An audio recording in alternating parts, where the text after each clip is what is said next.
What is up, you guys? Welcome back to my channel. So I switched up my filming little setup backdrop. I used to film in front of like this blank wall that I have in my room because I thought it would be like less distracting, but I was just trying to edit it and I was like, this is so boring because the background is so boring. So I hope this spices it up a little bit and just kind of gives you something more to look at than a blank wall. So I hope you guys like it better. But yesterday this girl DM'd me asking where to start to build a booty, and I was like, girl, I should just make a video on booty building basics. So here we are. There's gonna be a lot of bases covered in this video, but I just wanted to give you guys everything you need to know in order to build a booty, because I know like a couple years back that was like my #1 goal, and like any information was so helpful to me. I want to simplify it for you guys, but at the same time there's so many moving parts and important factors that go into building a booty, like it's a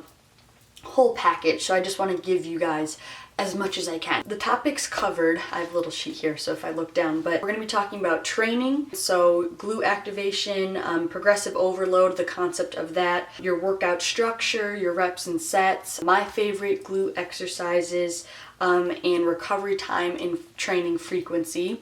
And then we're also going to be diving into nutrition and diet, how much you should be eating and how much protein you should be intaking. Those are kind of going to be the bases with that. That's the outline of this video. So let's get started. Okay, so as for training, one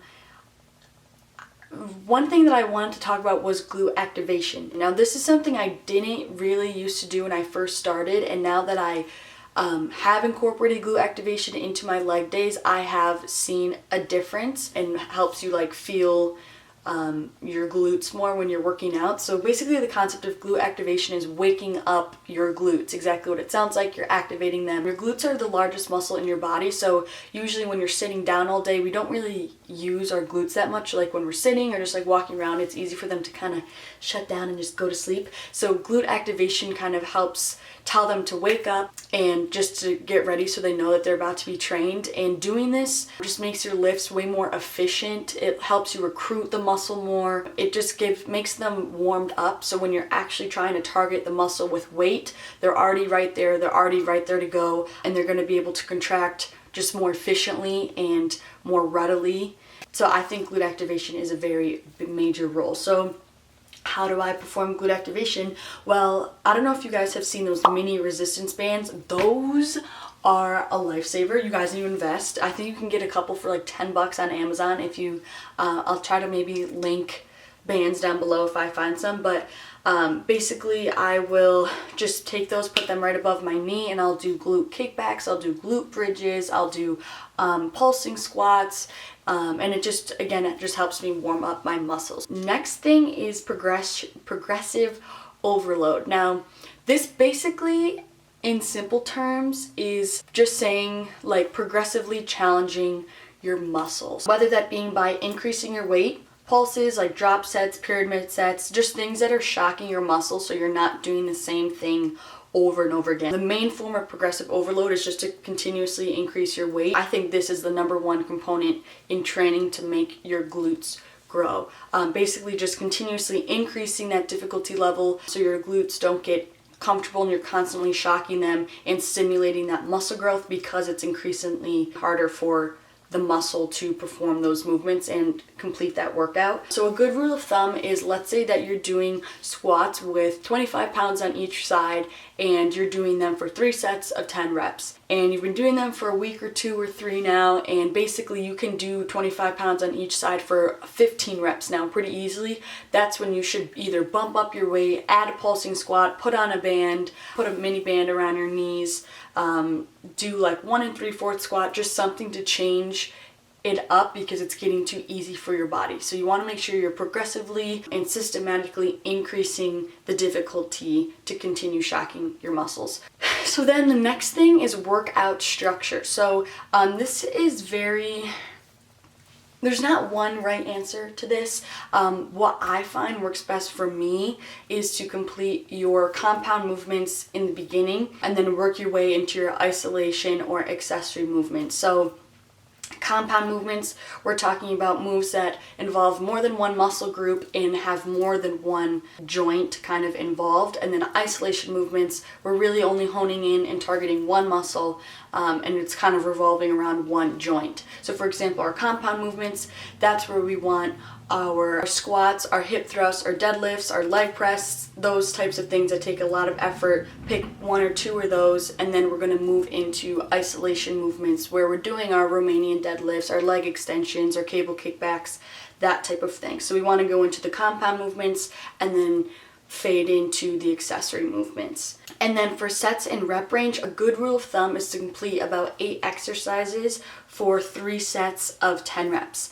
But for muscle growth or muscle hypertrophy, they say anywhere of 3 or 4 sets of 6 to 12 reps, anything in there would work. So meaning if you want to do 3 sets of 12 reps, 3 sets of 8 reps, 4 sets of 8 reps, 4 sets of 10, anything in that window would work and would help with stimulating muscle growth. So that's where you want to be living at, is in that little rep range. So as for my favorite exercises, if I had to pick 3 of my favorite glute building exercises, hip thrusts all day, every day, 100%.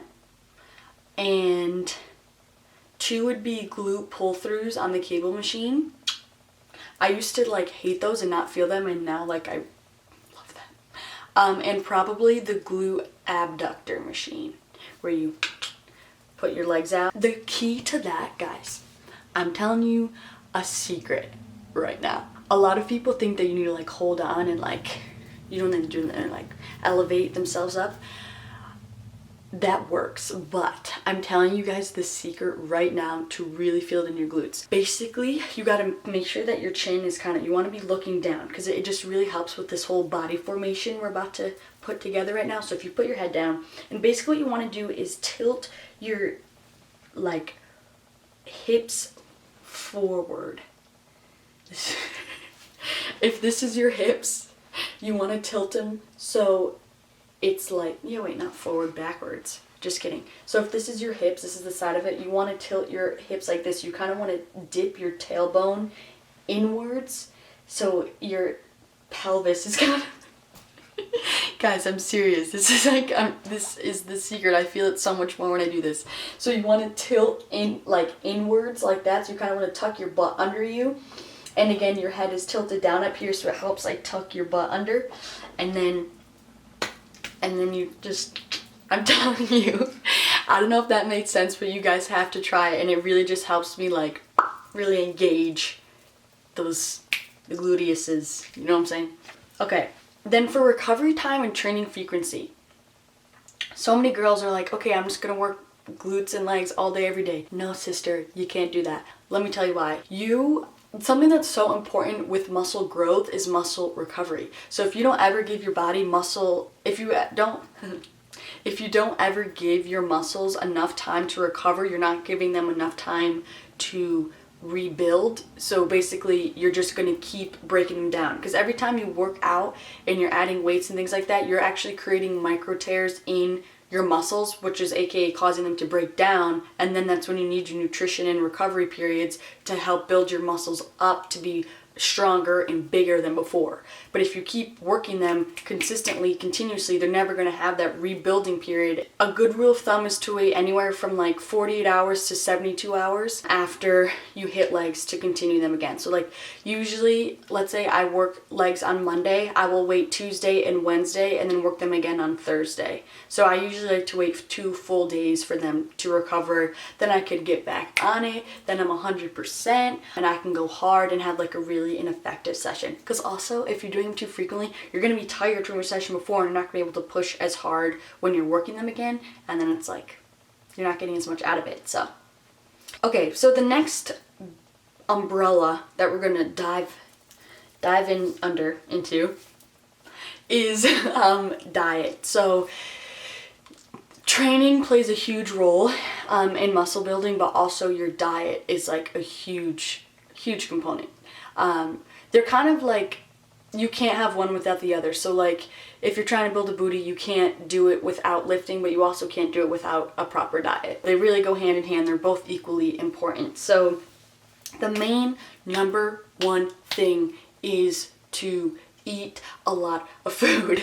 You want to make sure that you're eating in a surplus, meaning you're eating more calories than you're burning. This really helps build the mass. And a good rule of thumb for me is I like to eat about 300 calories above my maintenance level of calories. So what I mean by your maintenance level of calories is basically the amount of calories that you would burn every day just from eating, breathing, sleeping, your workouts and everything. Like your body burns a certain amount of calories every day just to function and your daily activities that you do. So that's considered your maintenance level of calories. And then I like to eat 300 calories or so about above that maintenance level. So how do you find out what your maintenance level of calories is that you burn every day? If you just type in a calorie calculator online, they're not super accurate. I'm going to tell you guys that right now, because there's a lot of things that go into how much you burn every day. Like a lot of it's like genetics, like your metabolism and your hormone level and your age and all that. But you can get a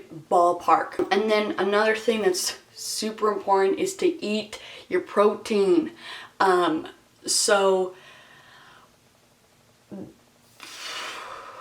I love when I just like forget what I'm supposed to be saying. Okay, protein.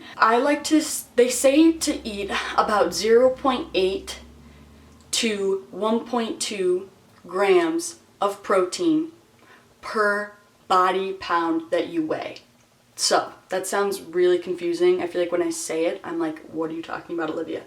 But basically, in simple terms, let's say you're shooting to eat. So in that window range, we have 0.8 to 1.2. Let's say we take that 1. So we're trying to eat 1 gram of protein per pound of body weight you weigh. So let's say you weigh 100 pounds and we're trying to shoot for 1 gram of protein per 1 pound of body weight that you weigh. We'd be eating 100 grams of protein. You know what I'm saying? So for me, I weigh 135 pounds and I'm shooting for about 1 gram of protein. So I'd be trying to get in at least 135 grams of protein a day. Alright guys, that was kind of actually hard for me to explain. That was a lot of information. That was basically, I just gathered everything I have learned in my like 3 years of lifting and tried to shove it at you in hopefully not too long of a video. But yeah, I think I covered all of the bases. Thank you guys so much from the bottom of my heart for watching this. It really means a lot to me. I really truly hope you guys learned something from this, and I hope it gave you more tools in your little toolbox to help you guys reach your goals and build the booty. So yeah, thank you guys for tuning in again, and don't forget to check me out on Instagram if you haven't already, and I will see you soon.